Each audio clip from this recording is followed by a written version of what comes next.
Yo, what's good, YouTube? It's your boy Jay Money back again with another reaction. We got something a little bit different. I thought this was a very interesting video. But before we get into this video, make sure you like, subscribe, and comment down below if you are new to the channel. We just got off live just a minute ago. I'm gonna put my Kick link down below right now. Make sure to hit me with that follow on Kick. We've been streaming at least between 2 to 3 times a week, average. This week will be 4 at least. But this video is named "Why Kick Will Change the Internet Forever." I seen it, I was like, it's gonna be interesting because if you guys don't know, and you guys new to the channel, I actually moved from Twitch to Kick because I thought that it would be better for me. But let me know what you guys think about Kick versus Twitch down below. But this should be an interesting video. All my reactions are very raw. I don't react to anything unless I react with it with you guys. But if you guys have any reactions videos that you guys will want me to react to or anything like that, drop them down below right now. But we're gonna get into this video. Enough talking. Let me make sure it's on the best quality, but let's see what this is about. It said why Kick will change the internet forever. Let's see. Is taking over right now, and trust me when I say this could be one of the worst things that's ever happened in internet history. Now let me explain. When XQC partnered up Wait. Before we even get into any more, I love Twitch, but it was just something about Kick, bro. It's like something that gravitated me towards Kick. I was like just streaming on Twitch and stuff like that. I was like, okay. But then when people kept saying Kick, and I went to see what it was about, I did my research. It took me about a week or so to actually create an account. I was like, you know what, I'm gonna test it out. But here we are, like a month or two later on Kick streaming. with Kick. This marked one of the most transformative moments in social media. Big tech companies are finally being competed against with new, strong, freedom of speech first sites. While Rumble takes off in the background, Kick is one of the main sites, slicing into big tech's control What is Rumble? of the internet. I never heard of Rumble. Kick is challenging the dominance of Twitch, one of the worst sites for freedom of speech. Because you see, XQC's move to Kick was not just a simple XQC. This is a seismic event in the streaming world, and everyone is talking about it. Yo, and didn't XQC, this is truly one of the best contracts XQC, you could possibly dreamed of. he transferred? Oh yeah, 100 mil. Kick, a contract that's not even exclusive, all whilst providing XQC the 12th quote largest sports contract. That's crazy, bro. And at the same time, this is allowing Kick to take over the internet. Because what is far more crazy than this contract? That's crazy. 100 million. What would you do for 100 million? Like if you got signed a platform for 100 million, what would you do with that money? Streamers interact with their audience to now have more viewers than Twitch's equivalent. Attributed to the recent term, the Adin Ross and XQC effect. I mean, XQC's debut on Kick alone led to a huge surge in traffic that led to 50 times the usual level of engagement on Kick's site, causing stability issues and even causing the site to crash temporarily. That's crazy. And it wasn't just XQC that jumped ship either. Other prominent streamers have also followed suit. Amaranth, another popular streamer, announced her move to Kick just days after XQC's announcement. Man. Her debut on Kick attracted over 11,000 viewers. And it's also suggested that she too might be operating under a non-exclusive deal with Kick, something similar to XQC's agreement. And it's not just her. There are countless other rumored moves, including even Asmongold. Asmongold, I just found out about him, but is he moving to Kick? Because he just made a video. Like I seen a video of him ranting on pretty much annoyed that people are trying to fight between which is better, Kick versus Twitch. Honestly, it's your preference. Whatever you want to stream on. I just personally me streaming on Twitch I streamed on Twitch for a year and a half, something like that. Then me streaming on Kick for only 2 months, I like it better. I like the platform way better than Twitch. I don't have to worry about certain things that I have to worry about on Twitch, you know. But that's my opinion. You guys let me know your opinion down in the comments. A lot of people ask me about if I'm gonna go to another platform. People ask this all of the time. I mean, I don't know. We'll have to see what happens. Well, one of the craziest things of all of this is that Mr. If that Beast, money the right, biggest social media he star in going. history, is now also hinting at the possibility of doing a stream on Kick. In fact, Mr. Beast's increased engagement with Kick's social media posts is now actually sparking rumors about a potential collaboration or involvement between the two, with his responses to tweets from Kick have suggested a level of interest in the platform against its competition Twitch, a speculation that's been further fueled by Kick's recent announcement that 6 big names, currently undisclosed, are now set to join their platform, prompting everyone online to think that Mr. Beast may be one of them. But let's slow down for a second. Why is all of this happening seemingly out of nowhere? What's actually going on here? Why is everyone jumping ship from Twitch? And why is this possibly one of the worst things in internet history? Well, there's so much to unpack here, and no one's been speaking about the other side of what this means for all of us. And so to understand why I think this is going to be one of the worst things for social media, and in turn society, we need to see why Kick will destroy Twitch in the next few years. And to understand this, we need to see why XQC actually moved to Kick. Now, for those who don't know who XQC is, he is the biggest streamer in the world, and his move from Twitch to Kick was a huge loss for I'll be honest with y'all. I did not know who XQC was until like 5 months ago.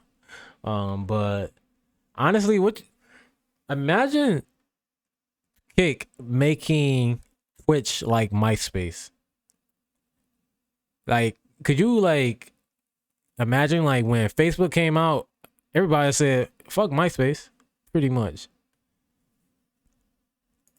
Twitch. And in a recent video, he described exactly why he did this. Now, aside from the obvious reason here, there were some other he got that signs of bread, something bro. much larger happening in the big Of course, tech somebody world. offer you 100 million. He discussed the need for healthy competition and collaboration in the streaming space. Lack in competition, and I feel like, guys, I'm something that I haven't said in a long time, okay, and it's pretty insane. I think discoverability has been suffering, and I feel like not having options for people just no competition. It seems like we haven't seen a lot of people blow up and come out of the woodwork and just be able to discover themselves, and people discover them just with basic Twitch discoverability. Claiming that Twitch needs competition. Yeah, the discoverability on Twitch is after being awful, bro. 3 times on Twitch. And this guy's one of the most vanilla creators out there. Twitch is notorious for being one of the most censoring, anti-free speech sites the internet has ever seen. And that's why one of the main points he discussed in the video is the potential bottleneck caused by having only one dominant player in a platform, as Twitch has a monopoly on streaming as a whole, as XQC stressed the importance of being able to explore other options and push away from the control that Twitch has online. And I mean, he's not wrong here. Twitch is the most authoritarian social media site out there, with the site banning words such as simp, incel, and virgin, along with introducing misinformation standards that can penalize users propagating, quote, false information. Twitch will ban you for like some crazy stuff, bro. Moderation system. I mean, it don't even have to be that Twitch serious. instituted a safety advisory council tasked with formulating new policies, promoting responsible streaming habits, and safeguarding marginalized groups. However, controversy was sparked with the appointment of Steph Lower to the council. Now, there was controversy surrounding this, given her remarks like, I don't even know who she is. Are actually white supremacists. Just a fact. and her personal identification as deer gender, a term she used to describe her identification with a deer. Further fuel was then added to the controversy when Lower was seen behaving like a deer on stream, which many users were quite honestly disgusted by. But this wasn't the main problem here. The problem was with her ability to shape Twitch's terms of service and impose permanent bans on streamers. I have power. They can't take it away from me. And honestly, there are some people that should be afraid of me.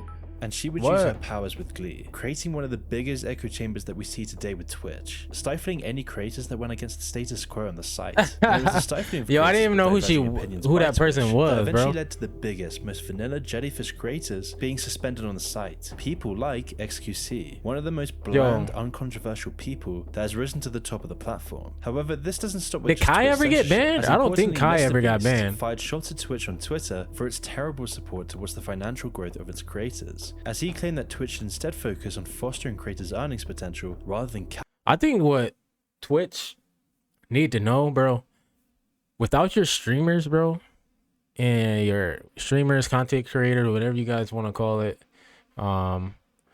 without people streaming, Twitch does not make any type of money. I think Twitch is owned by Amazon. Am I right? If I'm wrong, somebody correct me down below in the comment, please. capping it. And in stark contrast, Kick has been making waves by luring content creators with its enticing revenue split and non-exclusivity contracts. Providing a revenue model where out of the 100% of total earnings, 95% of this goes towards the streamer, with only 5% going to the platform. A highly competitive rate that It's a has big actually difference. prompted Twitch to introduce a 70-30 revenue split model for some creators, but today it still stands at 50-50. But it doesn't stop there. Kick is also the first platform to offer hourly pay to all streamers, provided that they meet certain conditions.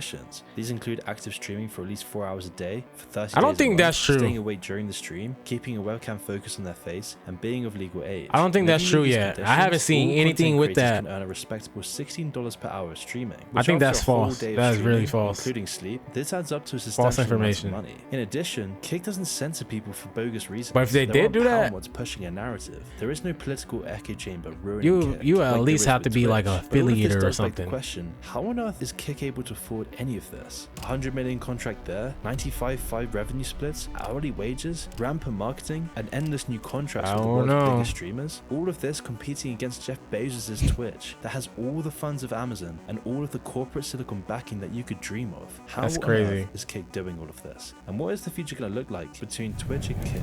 Well, you see, this is where things take a much darker turn. Here's why. I gotta Kick was see founded it. less than a year ago, on December 1st, 2022, and the entire goal of the site was to defeat Twitch once and for all, through looser moderation policies and high revenue shares for streamers. At least that's Why? what the founders of Kick wanted people to believe. However, these co-founders weren't your typical Silicon Valley startup founders. They were Bijan Tehrani and Ed Kravitz, I don't think also known Kick as the co-founders is gonna of Stake.com, like a crypto make casino Twitch company go anywhere operating out of anytime Australia. soon, but it Now, has the a company's lot history is very of shady, growth to and this it. video would be way too long if I went into all the In details. my opinion. But they've been in a bunch of controversies for using celebrity endorsements That boy and Drizzy sponsorships Drake to promote gambling, forming partnerships with Twitch streamers, celebrities, and major corporations such as the UFC. And the founders are known online for posting videos of themselves gambling on the platform, which raised some questions in the past about the legality of the company's actual operations, given that online casinos are prohibited in Australia. And the people funding Stake? Saudi Arabian oil lords, who could potentially influence I think you the were able to company's gamble on strategies and Twitch at one decision-making, point. as these investors may have specific interests or Like when it political first goals came out or related something to the like live that. streaming and entertainment industry. They want to gain money and power rather than just making money from the site alone. And that's where the concept of lifetime value of a customer is introduced. Now, this refers to the amount of money a customer is likely to spend over the lifetime of interacting with a product or service. And because Kick is so affiliated with gambling, this is where they will dick people for a lifetime, all while sucking their money away. In addition, Stake.com's use of cryptocurrency has made people skeptical of the company, as the company's use of digital currencies makes it universally accessible around the world and evasive from any central government regulation, which is a very Bro, dangerous thing everybody's when it gonna be comes to using gambling, crypto. because with these factors combined, Pretty Stake.com fucking creates a soon, bro. false It's gonna sense be of winning and crazy. losing, as by using cryptocurrencies, you'll often lose large amounts of money in a matter of minutes, only to recoup it back with a jackpot moments later, straight into your Bitcoin wallet. And this dynamic was perfectly exemplified by Trainwreck TV, a streamer who had over 2 million followers on Twitch, and who became infamous for his gambling streams, where he waged away millions of dollars. Keep going! No! Oh my god! And more importantly, Trainwreck TV, along with many other streamers, was sponsored by Stake.com to play on their site, creating a surge in the slots category on Twitch, driven by these sponsored gambling streams, primarily by Stake.com. And bear in mind, Bro, you should anyone be can able watch to- them. Children, teenagers, adults, and You should be able to do what you want on your stream, bro. Honestly, as long as it's not no crazy shit, like no disgusting things. You know, you guys probably know what the hell I'm talking about. But gambling, bro.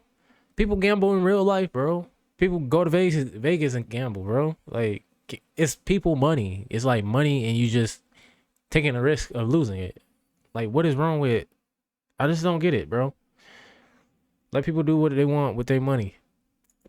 anyone could just go online and watch their favorite influencers gamble their money away. And more importantly, during these 20 to 40 hour streams, Trainwreck TV would mostly play slots I don't like using a large gambling amount though, of bro. money, where there was absolutely no control in your chances of winning. And over the course of these streams, it was reported that he wagered over $1 billion in gambling. And yet despite all of his losses, he was able to always continue to stream because of his contract with Stake.com, in addition to his 40 million and 22.5 million large jackpots. And yet even with these high jackpots, he was always down at least a few $1 million, and yet he was always able to continue gambling because he was being paid by the gambling site that he was losing this money to, which brings up questions. Stake.com was actually manipulating the games that he was playing, all while funding all of his gambling and paying him extra to do it, all while promoting gambling to a huge audience around the world. Oh, But it damn. wasn't just people like Trainwreck TV. It's gone way bigger than this. Stake.com is particularly famous for its collaboration with Drake, who is constantly showing his big bets on boxing matches and football matches, reaching hundreds of millions of people around the world, using Drake's brand to promote gambling to anyone in his audience. Yes! Oh my God! Yes! Yes! Yes! So with Yo, this where in did he mind, it's stream no at, bro? surprise where they created Kick, Where did- the perfect platform to Is get all on of Drake these stream influencers at? and streamers to subtly support Stake.com. Instead of actually directly promoting these people on Twitch or celebrities on Instagram, they could just create a whole community, an entire social media site for everyone to do their own bidding. And that's why it's no coincidence that Drake was actually one of the first people to do a live stream on Kick, in addition to Trainwreck TV, which came just at the perfect timing as he was banned from Twitch for gambling during these streams. And then with some huge contracts of tens of millions of dollars, new streamers piled in, people like Aiden Ross and Bruce drop him off. In fact, it's claimed that Aiden Ross's contract Bruce, could have he been above he $100 gambles? million. And then of course we're here today. I feel like a And lot with of people Aiden Ross gamble. moving to Kick, the I just site don't has like losing massively money. grown since. And whilst this might not seem crazy, people Care how like much Destiny money I then got. jump on board, and in some cases gaining more views on Kick than he did on YouTube. And now with the recent flurry of streamers heading towards the site, this process is only being catalyzed further and further. And as Kick gains more popularity, this means that Stake is able to promote gambling to an even greater audience. And if they do eventually get to Twitch's size, they will have unparalleled influence compared to any other gambling site in the world, with the ability to use the internet's most beloved influencers to promote gambling to anyone and everyone, which will only continue to fund Kick's dominance. And yet at the same time, Twitch's financial stability is Bro, uncertain. the Despite logo reporting looks better, $200 you know? billion in That revenue in that green 2022, logo, it's unclear that how black much and of green this was logo is actually fire. profit. The platform's main sources of income are Nothing wrong with subscribers, in-app Twitch though, purchases, bro. I love you, partnerships with Twitch. brands, That's where it all sponsorships, and started for me. advertising. You know. However, Twitch users are becoming frustrated with the high number of non-skippable ads, leading to a huge decrease in hours watched and average viewers. Ads! So many ads! Oh my God, why so many ads? I have 14 ads. What the fuck? Each 30 seconds. What is going on? I can't see ads. 14 fucking ads. How is this allowed? 14 ads, 30 seconds each. What is going on? And as Twitch continues to ban these big streamers, like the recently banned popular I don't think streamer we got Kyle, who quickly ads became on one of the Kick. most subscribed creators on the platform. I don't this think is only ads making are on people more Kick. resentful towards the site. And because their financial future is getting shaky, Twitch's CEO is reducing any creators' 70-30 splits back down to 50-50 splits, no matter how big their influence is. All while YouTube gaming in their livestream sector is also digging into Twitch, with YouTube alone holding nearly 15% of the market share in the live streaming space. And yet even though they're smaller than Twitch, they generated $29 billion last year in revenue, offering a 70-30 split for streamers, all while providing a whole YouTube channel for the streamers to post 70-30 regularly, allowing them split. to earn even more revenue. And things only became so much worse when Twitch announced one of the worst policies imaginable, a policy that would have potentially driven away the majority of its streamers. Bro, they're Now, this taking- policy Twitch was taking a involves lot of my sponsoring money. branded content, limiting branded overlays Like, a lot of the 3% sub the money that I stream, was and getting, prohibiting audio ads during streams. they're to use taking the a audience lot pushback against ads and from me. streams. However, this caused concern among streamers as the majority of their revenue comes from sponsorships and partnerships with other brands, all while also decimating esport organizations that rely on Twitch for advertising revenue and sponsorships to survive, showcasing more of Twitch's greedy decision making that is driving away the streamers and users from the platform. Now, the reason they likely did this was to push all streamers to use Twitch for sponsorships so that the company could get a cut of their income. However, streamers like XQC were outraged by this policy change, a change that was attempting to force them to comply with Twitch's insensitive program to take even more of their money,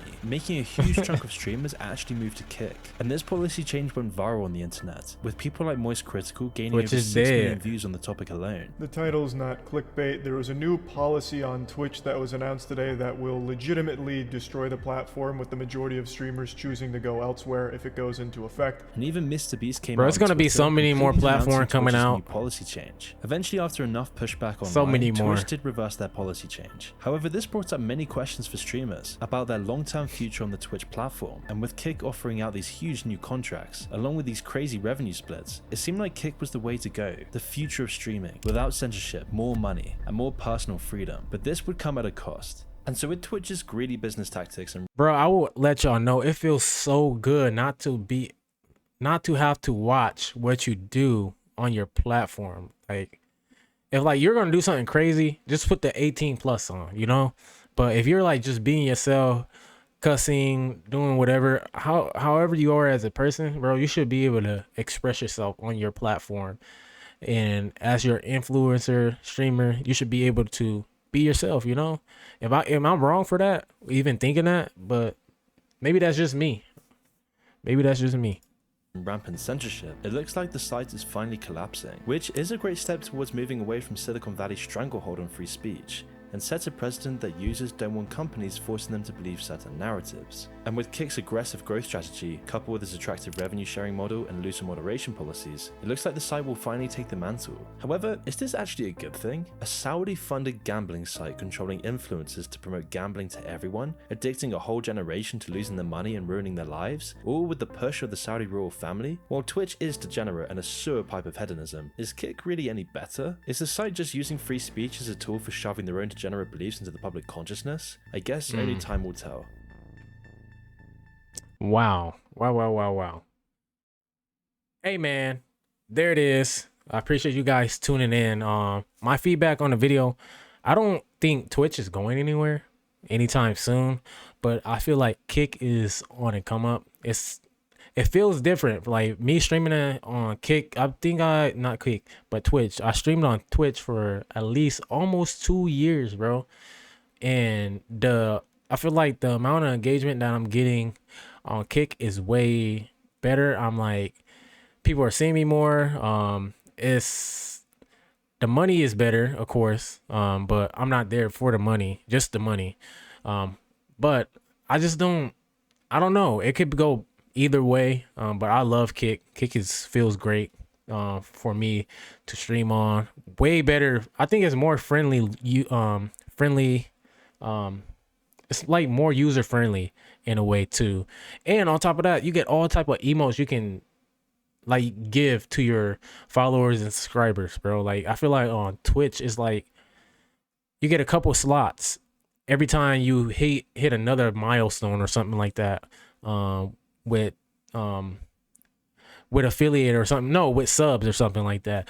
But other than that, man, my money is on Kick. I think Twitch is an amazing platform and done a lot for me in my streaming, me starting my streaming career. But you know, Kick is where it's at, you know. That's where it's at for me at least. But I appreciate everybody tuning in to the video. My name is Jay Shmoney. For all the new people that has came into this video, discovered this video, my name is Jay Shmoney. Leave a like, comment down below, subscribe if you already have it, and follow me on Kick. That link will be down below. We stream at least 2 to 3 times a week. This week is actually 4 times a week, but I will drop that down below, and I'll catch you guys in the next video, and I hope you guys enjoy. I am out.